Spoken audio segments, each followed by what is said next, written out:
గురువుగారు గుడికి వెళ్ళినప్పుడు ఏ దేవుళ్ళకి ఎన్నెన్ని ప్రదక్షిణలు చేయాలంటారు? అంటే ఒక్కొక్కళ్ళు ఒక్కొక్కలా చెప్తుంటారు నాన్న. ఏ దేవుడికైనా సరే 3 ప్రదక్షిణలు ప్రధానమైనవి. శివుడికి కొంతమంది 7 ప్రదక్షిణలని, అమ్మవారికి 5 ప్రదక్షిణలని, ఇలా కొంతమంది చెప్తుంటారు. అంటే అష్టవసువులు ఉంటారు కాబట్టి శివుడికి గణాల ప్రకారంగా చెప్తుంటారు. ఇలా ఒక్కొక్కరికి విష్ణుమూర్తికి 3 ప్రదక్షిణలని, శివాలయానికి మనకి మన అభిషేకం చేసిన నీళ్లు బయటికి వెళ్తాయి కదా, అక్కడ వరకు వెళ్ళి మళ్ళీ వెనక్కి ప్రదక్షిణ చేయమని చెప్పేసి చెప్తూ ఉంటారు. అది సోమసూత్రం ఉన్నటువంటి దేవాలయాలకు మాత్రమే. మిగతా వాటికి మనం చుట్టూ కూడా ప్రదక్షిణ చేసుకోవచ్చు శివాలయాల్లో. సామాన్యంగా ఏ దేవాలయం సరే 5 ప్రదక్షిణలు. అయితే ఇక్కడ విశేషంగా చెప్పబడింది శివుడికి 8 అని, సుబ్రహ్మణ్య స్వామికి 6 అని, గణపతికి 5 అని, అమ్మవారికి 6 అని, అలాగే విష్ణుమూర్తికి 3 అని, కొంతమంది 7 అని కూడా చెప్తారు విష్ణుమూర్తికి. ఇలా ఒక్కొక్కరు చెప్తూ ఉంటారు. అంటే ఏ ప్రదక్షిణ చేసినా మన యొక్క ఆత్మలో ఉన్నటువంటి అనేకమైన పాపకర్మల నివృత్తి కొరకు మాత్రమే ప్రదక్షిణ చేస్తున్నప్పుడు కూడా మనం చూస్తుంటాం ఈ మధ్యకాలంలో. అంటే బాలాజీ, చిలుకూరు బాలాజీ కానివ్వండి, ఈ మధ్య కొన్ని వేరు టెంపుల్లో కూడా స్టార్ట్ అయింది. అంటే 150 ప్రదక్షిణలు స్టార్ట్ అయింది. అటువంటి చోట వీళ్ళు భగవంతుని మీద శ్రద్ధ కన్నా ఈ కార్డు పట్టుకొని లెక్కెట్టుకోవడమే ఎక్కువ ఫోకస్. మీకు బాగా ఆలోచించండి. ఇప్పుడు నేనేమంటానంటే, ఎవరో ఒకళ్ళు దాన్ని ఒకసారి కనిపెట్టేసి, బాబు 1 గంట సేపు ప్రదక్షిణ చేసుకో, నీ వయసుని బట్టి 1 గంట సేపు చేస్తే నీ 150 ప్రదక్షిణ అయిపోతాయి, 2 గంటలు చేస్తే నీ ప్రదక్షిణ అయిపోతాయి అని ఆ వయసు తగ్గట్టుగా మనం ప్రదక్షిణ క్రమం సమయాన్ని పెట్టేస్తే తప్పకుండా మనకి శ్రద్ధ నమో భగవతే వాసుదేవాయ అనుకుంటూ తిరుగుతాం. కానీ వీడు నమో బాలాజీ వీస రావాలి, ఒకటి అయిపోయింది 2 అయిపోయినాయి, ఒకటేనా శ్రద్ధ దీని మీద తప్ప వాడికి భగవంతుని శ్రద్ధ లేదు. నువ్వు ఏ సంకల్పంతో నువ్వు చేస్తున్న ప్రదక్షిణ అంటే వీసా రావడానికి సంకల్పం ఇది. ఎవరికి చేస్తున్నావు? నెంబర్కి చేస్తున్నావా, కార్డుకి చేస్తున్నావా? కాబట్టి ఈ రకమైనటువంటి భావం వల్ల చేసే ప్రదక్షిణ మనకి ఎట్టి పరిస్థితుల్లో మంచి ప్రయోజనాన్ని కలిగించదు. 1 గంట సేపు చేసే ప్రదక్షిణ 105 మాత్రం 200 అవుతాయి, పోయేదే ఉంది. నీ సంకల్పం నెరవేరాలి కదా. ఆ తిరుగుతున్నప్పుడు నమో భగవతే వాసుదేవాయ, నమో నారాయణాయ అనుకుంటున్నప్పుడు ఆ ప్రదక్షిణ చేయడం వల్ల అద్భుతమైన ప్రయోజనం కలుగుతుంది కదా. కాబట్టి అలా మనము ఈ 3 ప్రదక్షిణలు కానీ 5 కానీ 8 కానీ 6 కానీ ఏ ప్రదక్షిణ అయినా సరే తప్పకుండా మనము భగవన్నామస్మరణతో చేస్తుండాలి. నీ సంకల్పం ఏమిటి? ఆ సంకల్పం మాత్రంగానే ప్రదక్షిణ చేయాలి తప్పకుండా. రెండవది, భగవంతుడు ఏదో ఇష్టమైనట్టుగా ఇన్ని కోరికలు చిట్టాక్కర్లేదు. నీ దగ్గర ఆ భగవంతుడు సర్వాంతర్యామి, నీలో ఉన్నాడు, ఎదుటోళ్ళలో ఉన్నాడు, రాతిలో ఉన్నాడు, చెట్లో ఉన్నాడు, అందుగలడు ఇందులేని సందేహం వలదు, ఎక్కడున్నా ఆయన ఉన్నాడు. అలాంటి వ్యక్తికి నాకు వచ్చేసి నాకు ఎంఎస్సీ సీట్ కావాలి, నేను అమెరికాలో పలానా దేశంలో ఉండాలి, నేను ఆస్ట్రేలియాకి వీసా కావాలి, నాకు వీసా స్లాట్ పొద్దున దొరకాలి, నాకు సాయంత్రం కల్లా ఇంటికి రావాలి, నా లవర్కి లెటర్ ఖచ్చితంగా అందుకోవాలి, నా లవర్ నన్నే ప్రేమించాలి, ఇంకొకరితో చాటింగ్ చేయొద్దు, నాకు ఈ ఉద్యోగం కావాలి, ఇవన్నీ అక్కర్లేదు ఆయనకి. నీకేది ప్రయోజనమో, ఏది నీకు యోగవంతమైందో వాడికంటే తెలిసిన వాళ్ళు ఎవరున్నారు? నీ అమ్మ నాన్న కంటే కూడా తెలిసిన వాడు దేవుడే. ఆ దేవుడి ద్వారా మనం చేసేటువంటి ఏ పనైనా సరే నీకు అద్భుతమైనటువంటి ప్రయోజనాన్ని కలిగిస్తుంది. ఆయన దగ్గరికి వెళ్ళి నువ్వు అది కోరికలు అడగకు, ఆయన నమస్కారం చేసుకో, అంతే.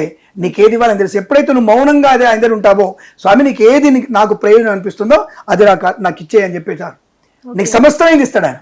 మంచి అమ్మ ఆరోగ్యాన్ని ఇస్తాడు, తండ్రి అనుకూలిస్తాడు, అన్నదమ్ములతో అన్యోన్యత ఇస్తాడు, భార్యాభర్తలు అన్యోన్యత ఇస్తాడు, శుభ సంతాన్ని ఇస్తాడు, 2-3 ఇళ్ళు ఇస్తాడు, మీ పిల్లలకి మంచి చదువు ఇస్తాడు, విదేశీ యోగం ఇస్తాడు, మంచి వాహనం ఇస్తాడు, ఆరోగ్యాన్ని ఇస్తాడు, హాయిగా పోయేటప్పుడు ఎటువంటి ఇబ్బంది లేకుండా పైకి తీసుకెళ్ళిపోతాడు.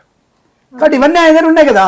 అప్పుడు ఆయన శరణాగతి, అంతే, శరణాగతి చేయడం అంతవరకే. అంతప్ప నాకు క్యాన్సర్ లేకుండా సావు కావాలి, నేను హఠాత్తు గుండెపొడి చచ్చిపోవాలి, నీకు అది రాసి ఉంటే అవుతుంది. నీ స్థాయికి ఐఏఎస్ అవుతావా? నువ్వు 10th పాస్ ఐఏఎస్ ఎట్లా అవుతావు? నువ్వు 10th ఫెయిల్ అయ్యి ఐఏఎస్ అంటే ఎట్లా అవుతావు నువ్వు? కాబట్టి నీకు ఏది ప్రయోజనం తెలుసు కదా.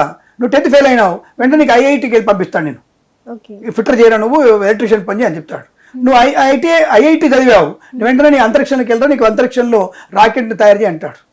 అంటే ఎవరి స్థాయి తగ్గట్టుగా అది ఉంటుందిగా. కాబట్టి అలాగే భగవంతుడికి ఎవరికి ఏదివో తెలిసినప్పుడు నేను పూజించడం ఎందుకు? అడగాలి కదా. చిన్నపిల్లవాడు ఏడుస్తాడు, ఆ తల్లి బాలింత పడుకుంటుంది, డెలివరీ కాగానే 2 రోజుల రాత్రి పడుకుంటుంది. ఎలా పడుకుంటుంది అంటే అసలు నిద్రమత్తు ఏంటంటే ఒక 10 నిద్ర మాత్రలు వేస్తున్నట్టు పడుకుంటుంది ఆ బాలింత. 10 నిద్ర మాత్రలు వేస్తే ఎంత నిద్ర వస్తుందో అంత నిద్రపోతుంది ఆ బాలింత. కానీ పక్కన చంటి పిల్లది కేవని కేకేగానే టక్కు లేచుకొచ్చుంటుంది, పాలు పడుతుంది.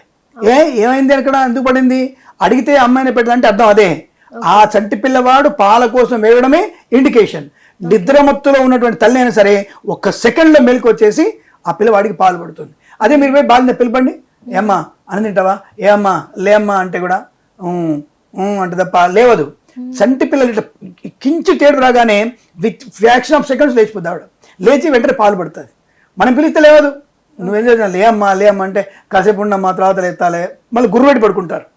అంటే ఇలా మనకి భగవంతుడు కూడా ఏది ఇవ్వాలో ఆయన తెలుసు కాబట్టి, అడిగందే అమ్మాయిని పెట్టదు కాబట్టి, నువ్వు గుడికి వెళ్ళి నమస్కారం చేసి నాకు ఏది యోగ్యమైందో నాకు ప్రసాదించు అంటే ఆ భగవంతుడు ఖచ్చితంగా ఇస్తాడు. దానివల్ల ప్రయోజనం ఉంటుంది, సుఖం ఉంటుంది, సంతోషం ఉంటుంది, ఆనందం ఉంటుంది, ఐశ్వర్యం ఉంటుంది, చక్కటి భార్యాభర్తల మధ్య మైత్రి ఉంటుంది, పిల్లల పాపలు కూడా బాగా ఉంటారు. అదే అందుకనే భగవంతుని మనం వేడుకునేటప్పుడు చాలా జాగ్రత్త పెట్టుకోవాలి. ప్రదక్షిణ చేసేటప్పుడు కూడా చాలా జాగ్రత్తగా ప్రదక్షిణ చేయాలి. ఎప్పుడు కూడా నిరంతరం ఆ స్వామిను అమ్మవారిను నీ మనసులో నింపుకొని ప్రార్థన చేయాలి, ప్రదక్షిణ చేయాలి. శుభమస్తు. శుభం. హిట్ టీవీ యాప్, ఇందులో short news, live news, entertainment shows, movies, digital magazines తో పాటు మీ జిల్లా వార్తలను కూడా ఫ్రీగా చూడొచ్చు. ఇంకెందుకు ఆలస్యం, వెంటనే హిట్ టీవీ యాప్ ని డౌన్లోడ్ చేసుకుని ఫ్రీగా ఎంటర్టైన్మెంట్ పొందండి. Hit TV app. Hit TV app. Please download hit TV app. Hit TV app ని ఫ్రీగా డౌన్లోడ్ చేసుకొని ఎంజాయ్ చేయండి. మీకు నచ్చిన ఎంటర్టైన్మెంట్ కోసం హిట్ టీవీ యాప్ ని ఫ్రీగా డౌన్లోడ్ చేసుకొని ఎంజాయ్ చేయండి. హిట్ టీవీ యాప్ ని డౌన్లోడ్ చేసుకుని ఆస్వాదించండి, ఆశీర్వదించండి. ఇంతమంది సెలబ్రిటీలు హిట్ టీవీ యాప్ ని డౌన్లోడ్ చేసుకోండి అని చెప్తున్నారంటే ఎంత మంచి యాప్ ఆలోచించండి. అమెరికా అమెరికా అమెరికా అమెరికాలో చదవాలనుకునే వాళ్ళకి విశ్వసనీయమైన పేరు మన శౌర్య కన్సల్టెన్సీ. UK లో 1 year masters. UK లో 1 year masters. 2 years work permit up to 5 years visa. Contact Saurya Consultancy. Contact 89851 89851.